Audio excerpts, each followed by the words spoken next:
नमस्कार दोस्त, आज आपके लिए एक सच्चे प्यार की कहानी लेकर आए हैं। यह कहानी है अंश और दिव्या की। दोनों एक दूसरे से कैसे मिले और फिर उनकी ज़िंदगी में क्या हुआ, यह कहानी उस पर आधारित है। अंश रोज़ सुबह जिम जाता था। उसको फिट रहने का शौक था। जिम, योगा और मॉर्निंग वॉक उसकी हॉबी थी। रोज की तरह इस दिन भी जिम गया। आधे घंटे बाद उसने देखा एक सुंदर सी लड़की पहली बार उसी जिम में आई है जिसमें वह रोज जाता था। रोहित वैसे तो लड़कियों पर ज़्यादा ध्यान नहीं देता था, पर उस लड़की को देखकर उसको ऐसा लग रहा था जैसे मैंने इसको पहले कहीं देखा हो। उसमें एक अलग सी चमक उसको दिख रही थी। अंश चाहकर भी उससे नजरें नहीं हटा पा रहा था। उस लड़की का नाम था दिव्या। दिव्या का आज जिम में पहला दिन था। वह ट्रेडमिल पर चल रही थी। जैसे ही उसकी नज़र अंश पर पड़ी, वह सीधा उसके पास गई और बोली, अरे कैसे हो तुम? बहुत दिन हो गए तुमसे मिले हुए। अंश अपने दिमाग पर पूरा जोर लगाकर सोचता है, आखिर में इसको कहाँ मिले हैं? यह मुझे कैसे जानती है? मैं तो इसको नहीं जानता हूँ। यही सब अंश के दिमाग में चल रहा था। इतने में दिव्या बोली, तुम मुझे भूल गए हो क्या? तुम सच में मुझे नहीं जानते हो? सॉरी, पर मुझे सच में याद नहीं, पर ऐसा जरूर लग रहा है कि मैं तुम्हें कहीं देखा है। अरे मैं दिव्या, 10वीं में क्लास हमने साथ में पढ़ी है। उसके बाद मैं दूसरे स्कूल में चली गई थी। अरे हाँ, मुझे याद आ गया, बहुत दिनों हो गए, कम से कम 4 साल। उसके बाद अब मिली हूँ।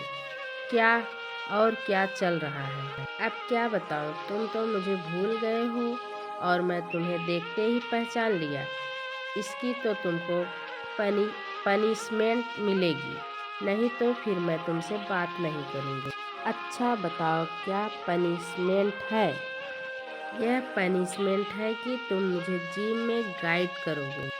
अरे यह पनिशमेंट तो मैं खुशी खुशी स्वीकार कर लूँगा। दोनों की एक दूसरे से बात होने लगी। दोनों ने नंबर लिया और एक दूसरे के साथ घूमने फिरने लगे और पुरानी बातें करने लगे। स्कूल की वह बातें जो हम कभी जिंदगी में नहीं भूलते। एक एक करके सारी बातें बाहर आने लगी। उनके जीवन का वह हिस्सा जो पहले कभी उन लोगों ने एक दूसरे से कभी नहीं कहा था। दोनों ने यह जानकर बड़े आश्चर्यचकित थे कि क्लास में इतनी कम बातें होने के बाद भी दोनों को एक दूसरे के बारे में सब कुछ पता था।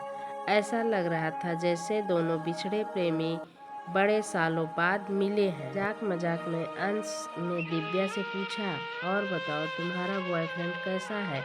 दिव्या ने हंसकर उत्तर दिया, क्या मेरा बॉयफ्रेंड तुमको लगता है मेरा बॉयफ्रेंड होगा कोई? इसमें लगने वाली क्या बात है? तुम इतनी सुंदर हो, तुम्हारे पीछे तो लड़कों की लाइन लगी होगी। यह तो तुमने सच कहा, मेरे पीछे लड़कों की लाइन तो है, पर मैं किसी को भाव नहीं देती। ऐसा क्यों भला? तुम किसी को भाव क्यों नहीं देती थी? मुझे तो कोई स्पेशल चाहिए जो मुझे समझे, बस इतनी सी बात है। और जो भी मुझे मिला वह मुझे नहीं समझता है। और तुम बताओ, तुम्हारी गर्लफ्रेंड कैसी है? अरे मुझे कहाँ कोई लड़की मिलेगी। ना मैं इतना हैंडसम हूँ और ना इतना पैसे वाला हूँ कि मुझे कोई लड़की प्यार करे। प्यार के लिए हैंडसम और पैसे होने की ज़रूरत नहीं है। और किसने तुमको कहा कि तुम हैंडसम नहीं हो? तुम तो बहुत हैंडसम हो। तो फिर प्यार के लिए किस चीज़ की ज़रूरत है? प्यार के लिए तो बस एक साफ दिल की ज़रूरत है, और तुम किसी को सच्चा प्यार करो, बस इतना ही तो काफ़ी है। सच में? क्या बस इतना ही काफ़ी है? अंश ने जवाब दिया। अंश ने दिव्या को चाहने लगा था, पर दिव्या की बातों से अंश का कॉन्फिडेंस बढ़ रहा था और वह अपने प्यार का इजहार करना चाहता था। उसने कहा, तो क्या मुझसे भी कोई लड़की प्यार करेगी? हाँ करेगी, क्यों नहीं करेगी। क्या तुम्हारे जितने सुंदर लड़की भी तुमसे प्यार करेगी? अरे मुझसे उतना ज़्यादा सुंदर भी लड़के तुमसे प्यार करेंगे। क्या तुम मुझसे प्यार करोगी? यह सवाल सुनकर दिव्या चौंक गई। फिर उसने इस बात को मजाक में लेते हुए कहा, तुम भी क्या मजाक कर रहे हो? मैं अच्छे से जानती हूँ कि तुम मुझसे प्यार नहीं करते हो, हम तो बस दोस्त हैं। अंश को यह बात अच्छी नहीं लगती है। फिर वह बात घुमा कर बोलता है, हाँ सच है, मुझसे इतनी सुंदर लड़की कैसे प्यार कर सकती है? दिव्या अंश को धीरे से मारकर कहती है, तुम चुप करो ना, कुछ भी बोलते रहते हो। अंश दिव्या को फिर से अच्छे से प्रपोज करता है और अपने दिल का हाल उसको बता देता है। दिव्या इस बार सीरियसली होती है और बोलती है कि मैं अभी इस बारे में ज़्यादा कुछ सोचा नहीं है, 2-3 दिन में तुमको इसका जवाब दूंगी। समय जैसे रुक जाता है। अंश की जिंदगी में एक एक मिनट ऐसे गुजरता है जैसे कुछ साल गुजर रहे हो। 2-3 दिन तो पता नहीं कैसे निकलेंगे।